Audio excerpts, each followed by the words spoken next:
Kevin Keegan is one of the select group of English players who have successfully made the move into European soccer.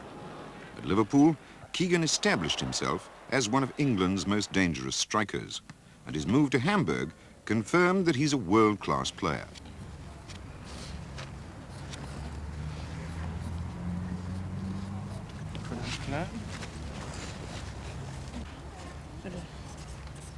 England has seen more than its share of great goal scorers in the 90 years since the Football League began.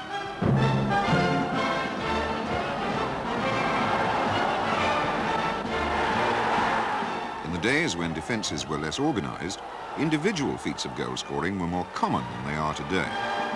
No one now is likely to beat the record set by Everton's Dixie Dean, who totaled 60 goals in the 1927-28 season. By the 30s, it was accepted that centre-forwards were responsible for scoring most of the goals. Tommy Lawton was one of those classic centre-forwards who concentrated all his energy on putting the ball into the net.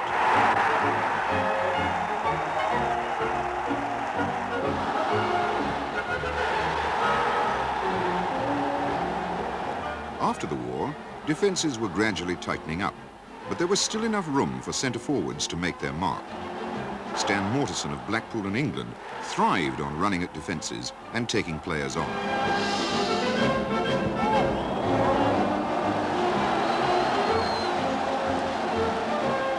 Another great post-war striker was Bolton's Nat Lofthouse, a typical example of the powerful centre-forward, as dangerous shooting from long range as he was in the penalty area. He scored 30 goals for England in only 33 appearances.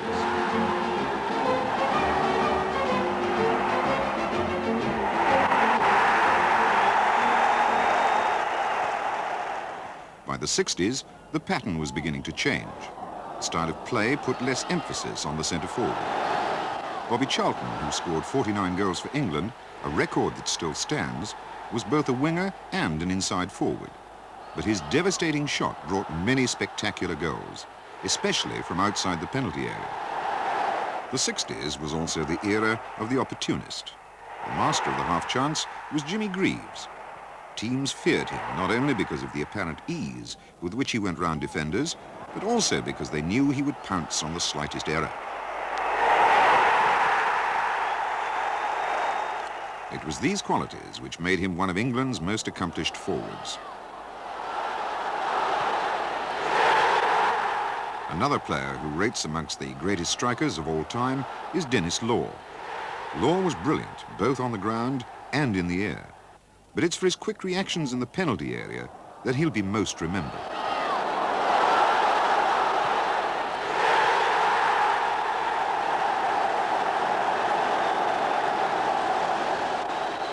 In the modern game, scoring goals has become more difficult because defences are better organised. Few forwards now score more than 25 goals in a season, and the goals are shared more evenly between the front runners. The result has been that strikers now find themselves involved in the game in many other ways. They now operate as part of an attacking unit, and setting up goals is just as important as scoring them. But there'll always be a place for players who can regularly put the ball in the net.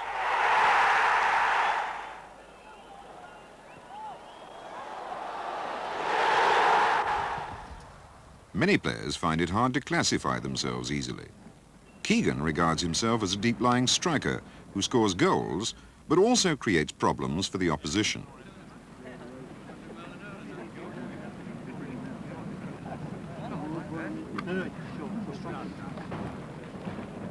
I think in the modern game there's so many different types of strikers, and I think mainly the striker depends on the team he plays in.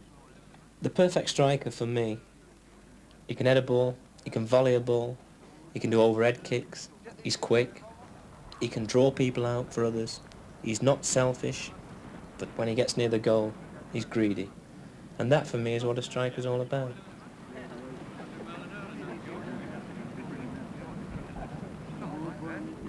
As with any other footballer, the striker has to reach a high level of fitness if he's to put his skills into action for 90 minutes. General fitness training involves running exercises, so the players can keep leg muscles well toned and can take the pace of a game without tiring before the final whistle. But it's just as important for the coach to realize that many players find too many running exercises boring, and he can't expect the team to benefit fully from training unless they're enjoying it. With imagination, training can be varied, and Keegan's experience is that players are happier when exercises involve working with a ball. In Germany, the training is mainly centred around the use of a ball. Ask a player to run the length of a football field 5 or 6 times just on his own, and he'll say, come on, what's the deal, this isn't football. But you put a football there and ask him to do it 50 times, and he'll work twice as hard without ever realising it. And he'll do it without even thinking, and he'll enjoy it. It's this kind of training and a belief in hard work that has given Keegan the stamina he needs in his role as a deep-line striker. His desire to create chances as well as score means taking on extra work. A striker also has to accept that defenders will play hard, and so he needs strength, not only to shake off challenges, but to take the impact of hard tackling. I think as a striker, you've got to accept the fact that you're going to take physical punishment. Some players have the ability to mark people very closely without actually coming into physical contact. And some players, their main asset is just brute force. Both times. Speed has become one of the modern striker's trademarks. Not necessarily speed over long distances, but short sprints which find valuable space or leave defenders stranded. I think a good striker has got to have pace. They say in the game today, if you've got this magical ability to go 5 yards really quickly, then you're halfway to being a professional footballer. I think this is very true.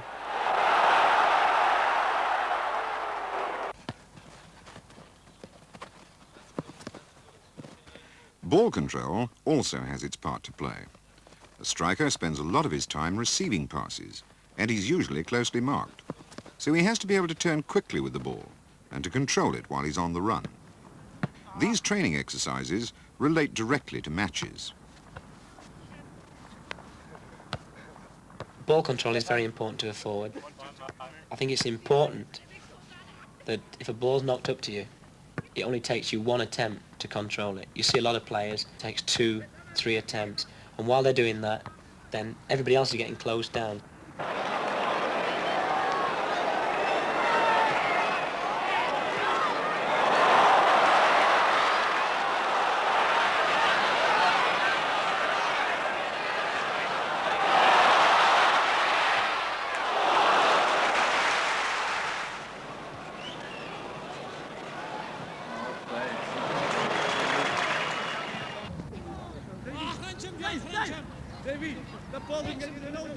A striker can't be judged simply on how many goals he scores. The average forward has the ball in his possession for only 3 or 4 minutes in each game. So it's important to consider how much useful work the striker gets through when he doesn't have the ball. Much of the time, he'll be trying to pull defenders out of position to make space for teammates. Or he'll be finding space for himself so that the midfield men can lay the ball through to him.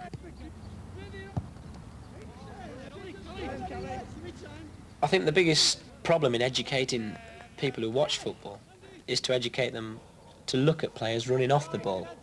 Because when you come to a football match, you tend to just look at the player with the ball. In other words, you follow the ball. But some of the most important aspects of the game of football happens off the ball. The man who is not in possession, who makes the space, who makes the run behind other players. 9 times out of 10, this sort of work goes without praise.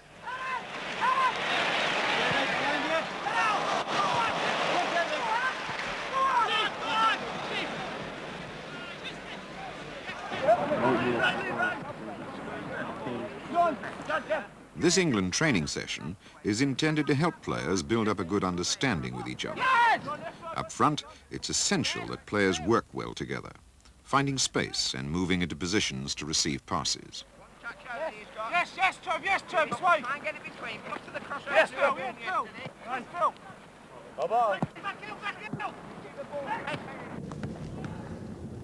Strikers spend much of their time laying the ball off, especially if they're acting as target men. This means they have to get into positions near the opponent's goal where they can receive a pass and quickly return the ball into the path of a teammate.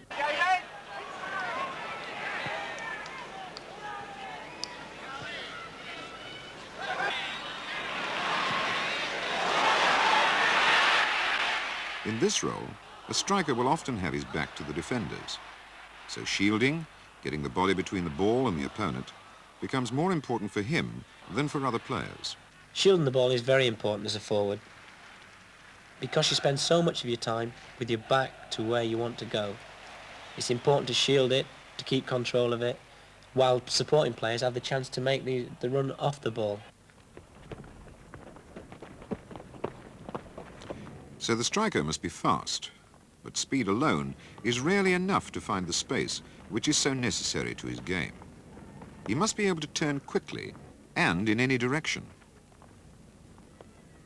Speed off the mark is vital in the game, and in training all we do are what we call shuttles. Up to a post, back, up to a post, turning left, turning right, and I think that's important. All right, everybody has a favourite side, but in a box, in a crowded box, you only got a split second, and if you turn left and you should have turned right, that could cost you a goal. Once you practice it, you'll find more and more that you start turning to what used to be your weak side probably more often.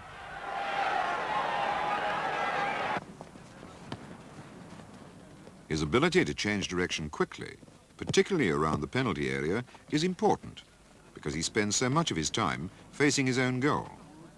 If he can send the defender the wrong way, he immediately gives himself more space. Once you've got a yard on a player in this game, inside the box, then you've got a chance of scoring, because you don't find space easy to come by in a penalty area. Being small gives me a low centre of gravity. I have good balance, and I think that's why I turn very quickly on the floor and cause a little bit of trouble. Ultimately, whatever other skills he might need, it's the ability to score that counts. The perfect striker for me can put the ball in the back of the net 8 times out of 10 at the very least. It's no good him having all the skill, all the ball control and the good timing of both heading and shooting if he's missing the target. Because as a striker you must accept that you only stay in the team if you're scoring goals.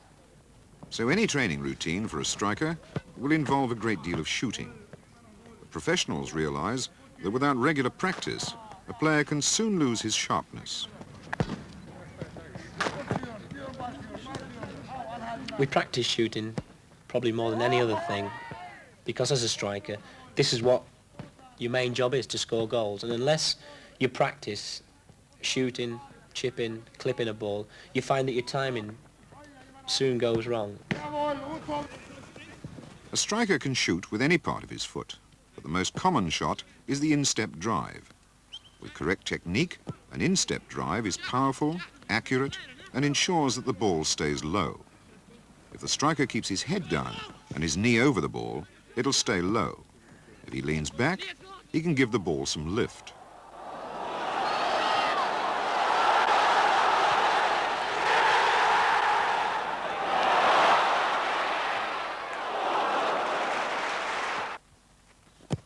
Alternatively, there's the chip shot, which has a more specific use.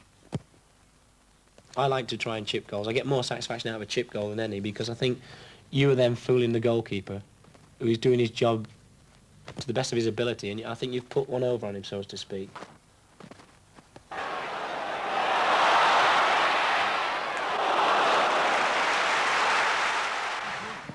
Potentially, the most powerful shot is the volley, because the player puts all his weight behind it.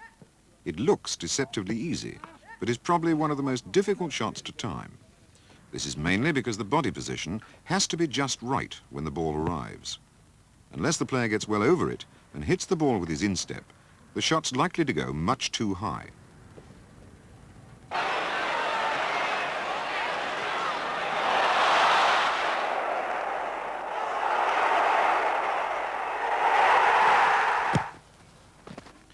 Where space is tight, it's the best policy to hit the ball first time, or as quickly as possible.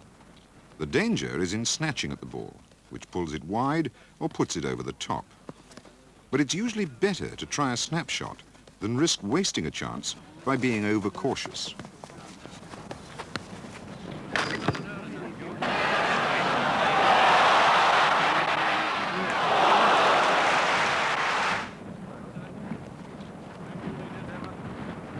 A player won't always be in a situation where he can choose which foot or which type of shot to use. So he should be able to take a man on on either side and to shoot effectively with either foot.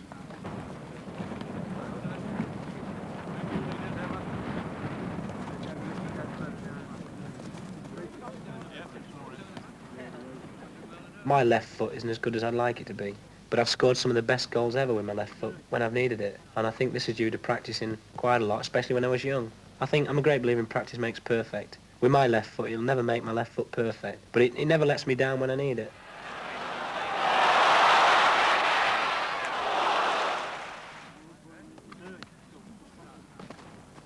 Because marking is so tight in the modern game, the striker will be under constant pressure from his marker. Simulating these conditions in training makes him appreciate that he has to make the most of any chance that comes his way.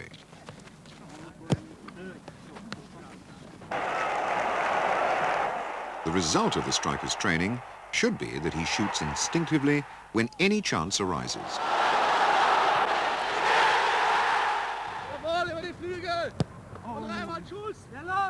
For many strikers, being able to head the ball well can be an even greater asset than shooting. Many players are tall and use their height to advantage, but smaller players like Keegan need to get maximum height. Jumping practice helps them to develop this.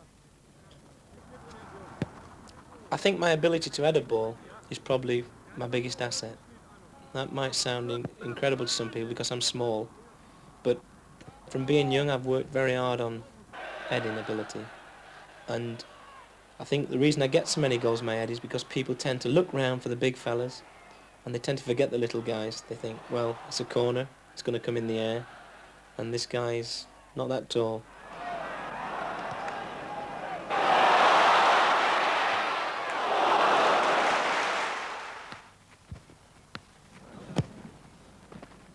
As with shooting, technique is all important.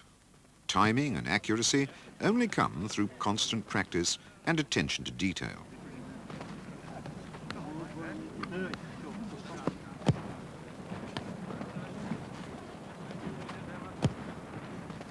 Most headers require three things: keeping both eyes on the ball, using the neck muscles to put power into the header, and timing the jump to meet the ball at its highest point. At Liverpool, we used to cross a lot of balls, and we used to try and stay in the air and then move the neck muscles to put the ball where we wanted to. And this way it makes it a very hard job for the goalkeeper to guess just which angle you're going to choose to put the ball. But since I went into the Bundesliga at Hamburg, we have a gadget there, which I think over the next 5 or 10 years is going to become one of the most used contraptions in soccer. The reason it's so good is that it's realistic. The ball is coming out of the air, the wind sometimes sways it as it does in a game, and it comes from different angles and it comes from maybe 20, 30 metres away. And by doing this, you're making the training very much like the ball comes in a game. And I've found that since I've been in Germany, my heading's actually improved, and it's taught me a lesson really. And that lesson is that no matter how long you play professional football, you'll never ever reach perfection.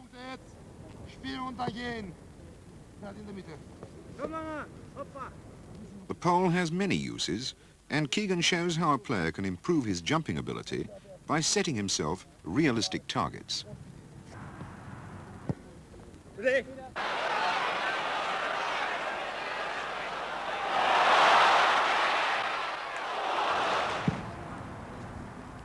Many heading chances around the box come at the near post or the far post. At the near post, the striker should try to get in front of his marker so that he can glance the ball across the goal mouth or into the net before his marker can get to it. In crosses and corners, which are often aimed at the far post, it's the striker's job to get to the ball, because wingers won't always look for a player before they cross it. 9 times out of 10, if you're 5 or 6 yards from goal and a cross comes in and you've got a head to it, if you head it down, then you know you have a chance of scoring. If you head it up, it's only going to go over the bar, it's only going to go wide, you know. The secret is always to head the ball downwards. Unless, of course, the goalkeeper's coming at you and you've got to lob it over him.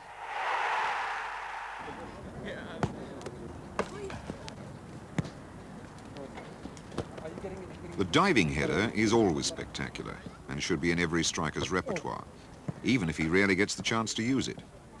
However, it's pointless risking injury simply to look good, and few professionals will try a diving header if there are too many players nearby.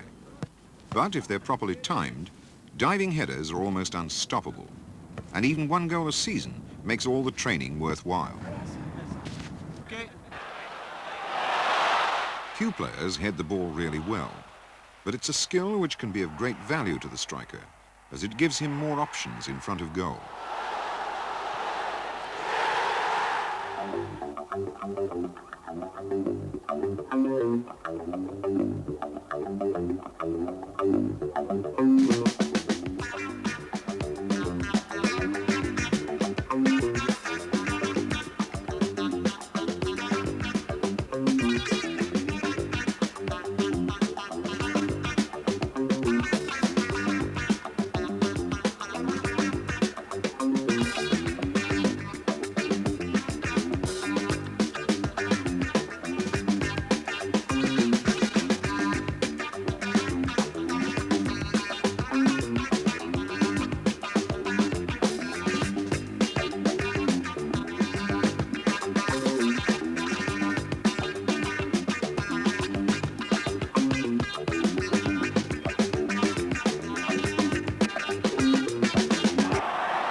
Modern strikers have far more responsibilities than their earlier counterparts. Now their efforts tend to be concentrated on whatever the team requires, even if it means helping in defense.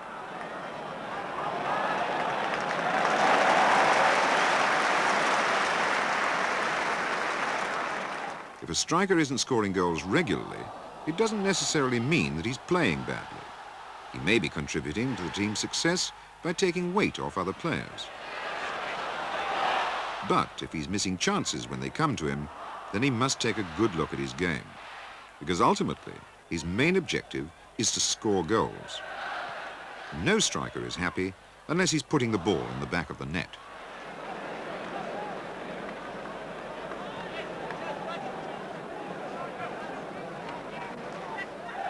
It's sometimes a little bit unfair that the guy who sticks the ball in the net gets all the praise, but it's the law of the game, really. And for me, it's the biggest thrill in the world is to see the ball hit in the back of the net. You meant it to go there. If you get this thrill, then you've a chance of being a striker. If it doesn't mean anything to you, I don't really think you've got that killer instinct in you.